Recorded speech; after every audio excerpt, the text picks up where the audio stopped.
Yeah, so what are we doing today? We're in Texas. Took us about 45 minutes to drive from where we're staying to here. We're at Roman Empire Gym. We're gonna be training with one of the largest human beings I'll ever stand beside, Patrick Moore. Oh my God! He's got some of the most insane waist to shoulder ratios I've ever seen. One of the most insane waist to shoulder ratios. He's got the slimmest, tightest waist and the widest shoulder. So we're gonna train back. Hopefully he's able to give us some tips around building that nice V taper and building a massive back. It should be a good workout. Tyler's gonna jump in as well. This gym's like, what, 27,000 square feet, and it looks insane. So hopefully they have some different equipment, different pieces. It looked like it'd be sick. We're just waiting on him right now. We're gonna take pre-workout and then we're gonna jump right into it. The energy's good in this place. Yeah, for sure. So it's either here, the other gym, Kinetics. It's cool. I go there if I'm doing like any cardio. If I'm doing boxing training, I'll go there because they have an actual ring in the middle. This is probably gonna be like one you want to check out while you're here. Yeah, for sure. Yeah, we're excited to see it. It'll be a good one, man. Yeah, it's gonna be a good one. If you got a few things, kind of see like what do you normally like to train, and we'll kind of mix it up a little bit. You usually do like barbell rows or what? I'll do the barbell rows.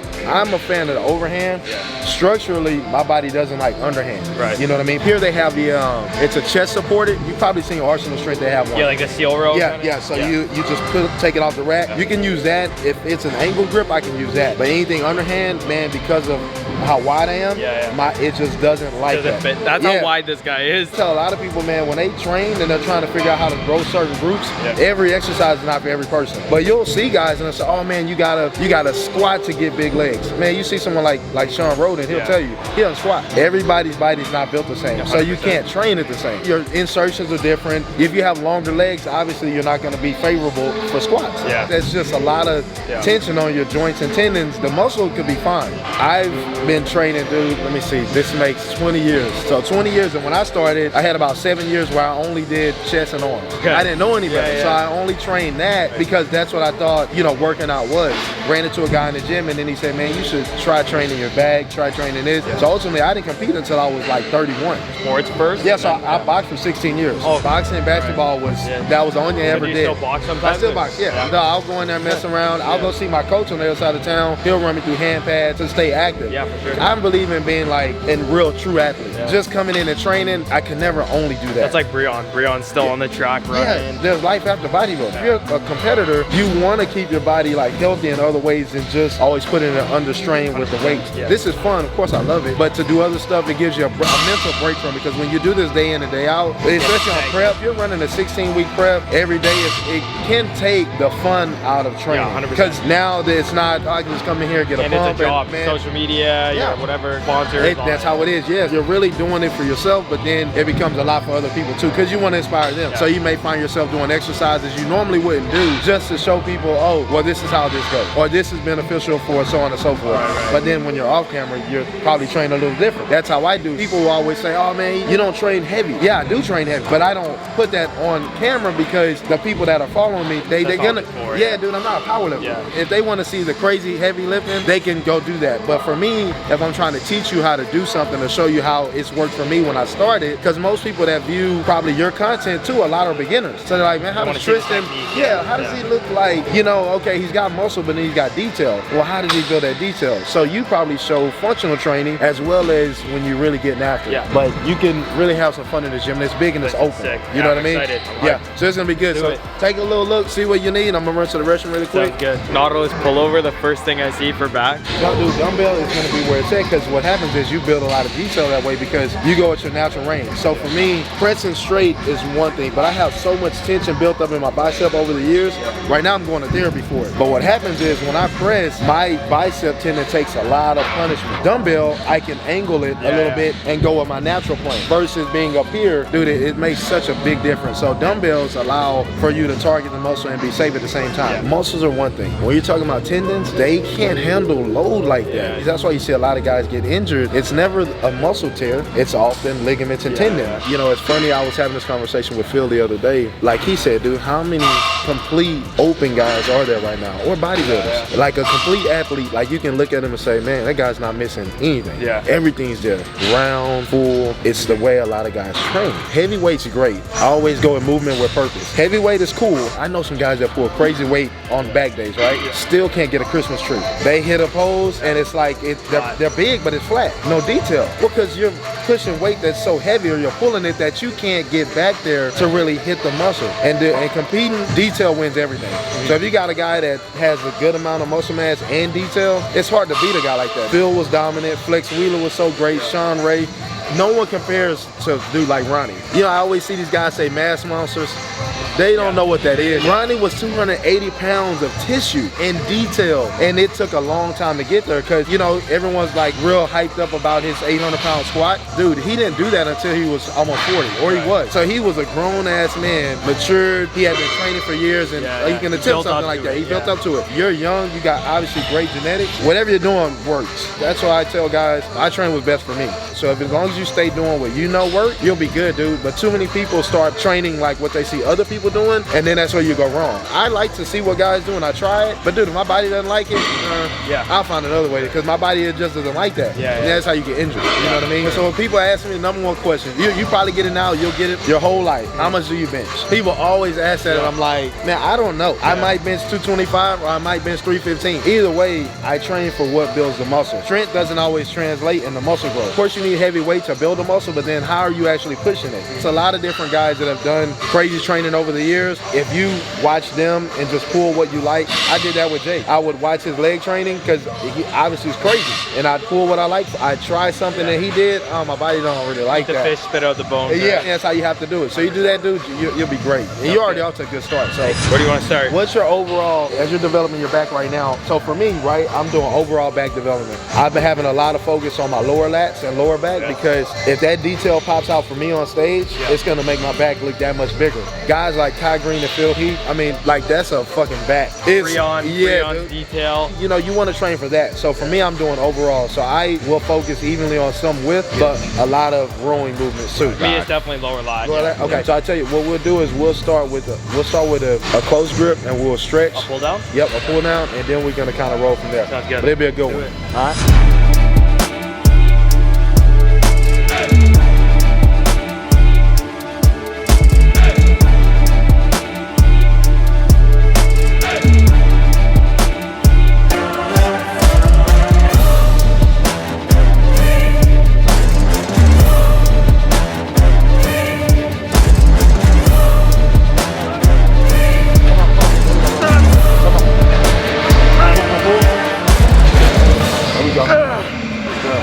My forms are like rope. It's to the point to where my guy said, well, honestly, I wouldn't mess with it, because your body has adapted from years of training to be able to handle that load. And if I loosen it or open it up, I put you at risk for injury. It's like when they say don't stretch before you train, right? Yeah. People do that, and I'm like, no, the minute a body senses tension, it locks up for a reason, because it's bracing for what you're about to do. The muscle can't be too loose when you're trying to build it. Flexible, like you said, stretching before, that's so not. You just say like get blood into that area? Yeah, that's it. You do that, you're good to go, you know? Then like go up to like 20 reps even? Yeah, 20 on the first one. What you try to do with the high reps is just load the blood in there. So as we transition to different exercises, we're not gonna drop the weight down low. We'll start with a little bit heavier weight because the muscle's already pumped. Right. So where some people will go from here and they'll probably do the whole stack, right? Yeah. Then they'll go to a row and start with 100 pounds. Why? So you do less warm-up sets? Yeah, less warm-up sets. Because it's not required. At that time, now you're in working mode. Because I went to school for all the training, all the different stuff. It's gonna take about 5 minutes, maybe 8 max to warm up. Once the blood's in there, you probably have about 45 minutes to work with that. Right. If you're training intense for 45 minutes, chances are you're gonna start to decline and you're gonna have to get out of here. You're just wasting energy doing constant warm-ups. Yeah, man. So if you go and do, you know you're gonna knock out 20 reps on 100 pounds if you just did the stack. There's no point going backward. You might as well stay at least mid-level, then go up. So that way you're working in the 10, 12, 15 rep range. So I'll move like the hands here. Now. So now it's in line with your chest, right? Right. So when you drop your elbows down, so see, that's, So see his lats, you work with what you have. Some guys, like I said, Kai Green, William Bonac, their insertions almost to their glute. They're so low, so there's really no separation between their lower back and their glutes. When you're built like how you guys are, if you target those lower lats, dude, it's just crazy when you diet down, because your tree, I remember I posted in 2019 that Christmas tree shot in the bathroom. People were like, it's like a bike seat. Dude, I wasn't pulling heavy weight for that, but everything that I did, every set, especially the lighter ones, dude, like just let your brain target exactly that. Don't worry about what the weight is. is. You're strong. You know you can move the weight. We're trying to build muscle. So you stay upright because when your chest is up, it makes you pull with your back. If your chest is down, you're gonna pull your bicep, and your biceps will tire out way before your back. So always on the 2nd through 5th set, 10 to 15. You can pick the weight how you want, because sometimes if I'm like get pumped early, I'll jump the weight up high and I'll just do 3 sets of 10. Because I always try to do 3 working sets. If the blood's already there, like you said, we don't want wasted reps. If the blood's there, I might as well go 20, 15, 10. Yeah. Because when you're trying to build the tissue, we need a heavy weight. Yeah. But as we get into the heavier weight, how you like pull it down and force it down, those are reps too. That's how I was telling him. If you feel your biceps starting to get super pumped, but your back is good, dude, just go ahead and start driving the shit down. Just get it down there. Breon, like when we trained with Breon before, he said like with like pull-ups and stuff, he just lets his scaps rise rather than coming all the way to where it goes on your biceps. So that's why like my chest is up, because what's happening is I'm letting my lats release it versus my arm and my elbows contracting every time. Yeah. Voices in my head telling me that I won't make it, but I like a challenge. So I just keep going, trust in the Lord. The more that I know, the more that I grow, the more that I show the devil that he's on the bottom of my soul. Yeah, he's on the bottom of my soul. This is what I know. Life comes and life goes. I'm not about to sit around and let time pass me by, though. The time is now, and I ain't going nowhere. Olympia comes around, I tell it bow down. We're gonna run one more cable, then we'll move on to hammer strength stuff. We'll move to plate loading. When it comes to like cables and machines, I kind of let them just do what they're supposed to do. Because the thing about it is, pulling from this, I'll see some people try to target upper back. It's hard to do that because this plane is set low. So when you go to pull up, so just think, so if I'm here, for me to pull up, I actually have to raise my shoulders. So now all this is at risk with heavy weight, because dude, on the negative, that's not comfortable. But this is. So what we'll do is, we'll just let this do exactly what it should. And then we'll hit upper back. Yeah, because there's this one machine that, so you see that red? The lean over one, right? Yeah, I love that. So that one, dude, we can target upper back, and there's the high ISO rope. So we'll use that one for that area. Yeah. So everything here is gonna be 10, 15. 10 to 15. Yeah. Four. Yeah. So you know, some people say, you're cheating. So they'll see guys do movements, right? And so they have it, they'll move forward, and then they'll come up and pull. Phil and Jay, and a couple other people, they'll do that. The difference is they don't go here, and then do this. That's what you see a lot of people doing. So if you stretch it, you use that momentum to get the weight up, but once you get to 90, pull. So you're here. Really, you're keeping it on your lat rather than your bicep, exactly. Right? Because see, if I do this, now my biceps are they're in it. But if I'm here, it's on my lat. So every time you roll them back, it's just your back. Push it to the limit, I can't go no more. Red light, no way, I'm coming back home. Long dirt road, all on my own. I'ma be the greatest, write my name in the stone. Write my name in the stone. Yeah, I'm coming back home. Yeah, I'm coming back home. Write my name in the stone. Cause I'm coming back home. I'm coming back home. You're gonna grow so much. And it's like, when you do that stretch, it helped with the tightness. So like I said, you won't run into that problem like I had, being stiff all those years. So all that muscle you're growing in your back, every time you stretch, it lets those fibers get longer. The longer a muscle, the more it can grow. You don't want the little short muscle. That's why I see guys that always ask about my biceps. I've always trained them in a good range. But guys that have like shorter biceps, you'll see them and they do this little short stuff, but they never let it lengthen. If a muscle gets longer, dude, it grows. You see how your muscles are full? That's what you want. Some guys, the arm go down, it's like, it's not developed fully. Well, it's because of the way they train. A muscle only gonna develop how you train it. Genetics play primary, but if you have a gift, you train it right, it's hard to not build up when you let your mind do the work. I used to battle with that when I wasn't competing, like taking my ego out of it. I used to think, heavy, but heavy wasn't making me develop details. And I started working out because I wanted to look good, not compete. Competing, dude, that was secondary. I just wanted to take my shirt off and girls like what they see. So, you know. And that's not a power thing, like you didn't have to just lift the most plates or whatever. When I was smaller, I still had broad shoulders. I had all the little gifts. I just had to build on it. And I just didn't know what I was doing at first. You have that advantage. So once you keep going, dude, it's crazy.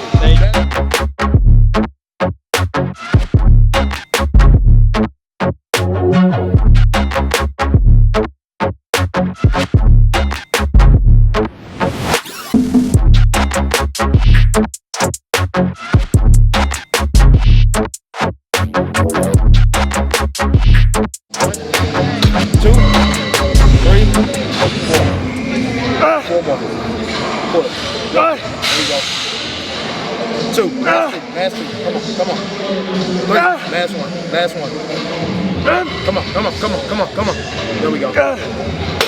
No one's really teaching people the right shit, how you guys are doing. You know what I mean? So you do that, it's good because you're showing the technique, but you got the bodies to show it. Most people that are teaching the technique, you look at them and you say, well, how does that work? Because you don't look like what you're telling me I should look like if I'm doing what you're doing. But if you're doing it and you look like it, or like, they gotta listen. Yeah, or they should. If you guys were smart, you'll listen. 270 on the stack. These are heavy stacks too. They go up to 300. Because it's gonna come straight up. If your chest is on here, it's gonna target like that upper rack here. So you'll get some rear delt, some upper back. Like, it'll be good. So a 25? 25, yeah. I probably will start with the same thing because it's been a while since I've done this type of movement. I'd rather use a lighter weight to let my brain lock in, like, what really am I targeting? I could just be moving the weight, and I really rather have the purpose. See what feels comfortable, because if you go too wide, your bicep tendon comes too far away from your body, it's gonna take away from your back. But you don't wanna come too narrow because you can't get the squeeze. Since your chest is down on it, there's no deviation. No matter what you do, it's gonna only make you target that area. You know what's the difference? Is not just his physique though, it's the work ethic. He actually trains. He's not doing it to compete, and that's the big difference. Like, you can go so far because you're not limited by, I just wanna, you know, only be this good. And you'll never stop. I know guys that do this to compete, they always burn out because they don't have a passion. You gotta love this first, then that shit comes second. I lift heavyweight. The weight, I pick it up, I move it. I don't even know why I'm here.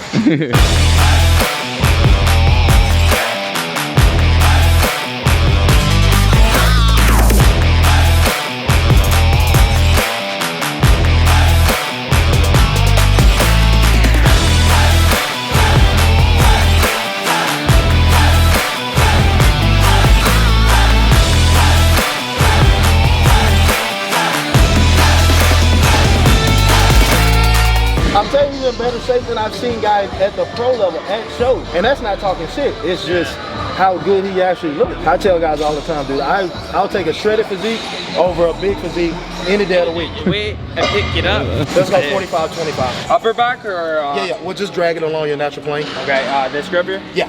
How many reps? We'll go 10-12. You can put your elbow there if that, because for me, yeah, it braces it. Right. So if I keep my chest down on that, it allows me a little more natural stretch. Right. Versus being on the bench is cool, but you know, sometimes you have to change up to get a better squeeze. So see if you like that too. Some machines like this, I like that they give you a little room to play. For some, laying flat is maybe cool if you're doing this grip, but for what we want to target, I feel like if you're able to drive a little more into your hip, it's just better. So you can hit everything from low lat up to your like when you come up like this, it feels almost like you're doing like a dumbbell row, except the weight stays in front of you. You know, like, exactly.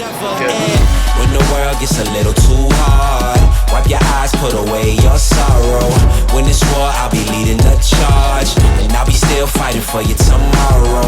Yeah, even with a blindfold or in different time zones, could find my way to you with my eyes closed. There's nothing between us. Go to Mars and Venus, stand in front of every one of them rocks they slinging and be your shield.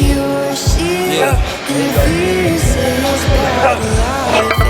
I'll defend you from all these arrows and the sword. I will keep you from danger.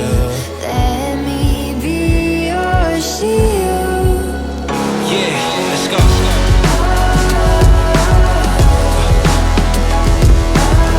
Let me be your shield. Let me be your shield. Let me be your shield. Let me be your shield.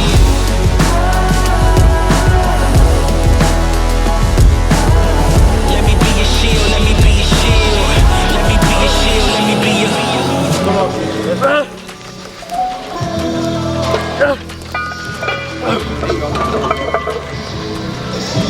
I see, like, Tristan, what do you want to do? yeah, we got 3 sets on that, and that one will just be like a stretch on the squeeze. 12 to 15 on the 12 first to 15, one. Yeah, and then just 3 sets. Yeah, 3 sets. This, if you wanna, you can isolate either your lower lats if you drag the elbows, or if you kind of open, you'll hit the upper. But I'll see people, they intend to target upper, but since the weight's so heavy, they tend to drag low. So then they miss out on all that.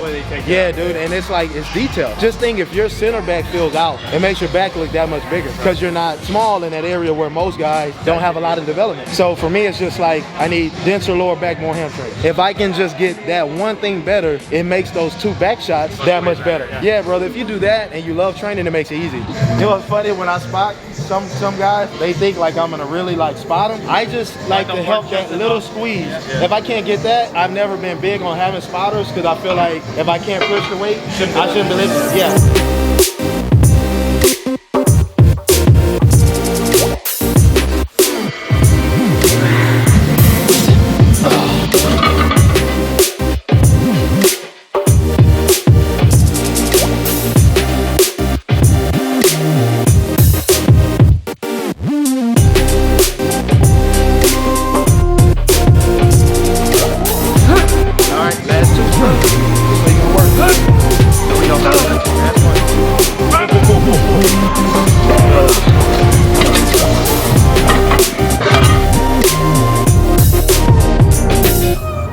I think what happened here was, you know, we just got a little flood. And then, of course, you guys here, people, you know, they want to go and be in shots inside half the time. This was the first time we saw At the Cal. Oh, at the Cal, yeah. A few years ago, Yeah, I won that one. Yeah, because I turned pro in 17. I had no coach. I turned pro, dude. I was doing cardio 3 days a week. Dude, I had so much more to learn. The other guys have such a head start. People are like, oh man, you need more size. I'm like, you do realize you've only been training seriously for this long. This long. Dude, I've been competing 7 years. So I'm like, I need time. And then I'm doing it the right way, meaning I'm only going for lean muscle mass. Some people do, they're just naturally lean. So the only tissue you put on is lean tissue. So you're never gonna be 50 pounds over stage weight, nor do you ever wanna be. I tell guys that all the time. You don't need to bulk. You don't need to bulk, dude. Finally, George Farrer, I think, came out and said it. Why put on 50 unnecessary pounds for a 3-pound stage weight? And I see it all the time. I'm like, then when you shred down really hard, you lose muscle you anyway. lose muscle. So we appreciate it. Yeah, brother. Man. Anytime, man. They like I said, are the people we love to learn from. Obviously, he's super experienced, and he's gonna kill it at the Olympia. How many weeks now? we got 12. 12 weeks. Well, we're inside of 12 So now. you're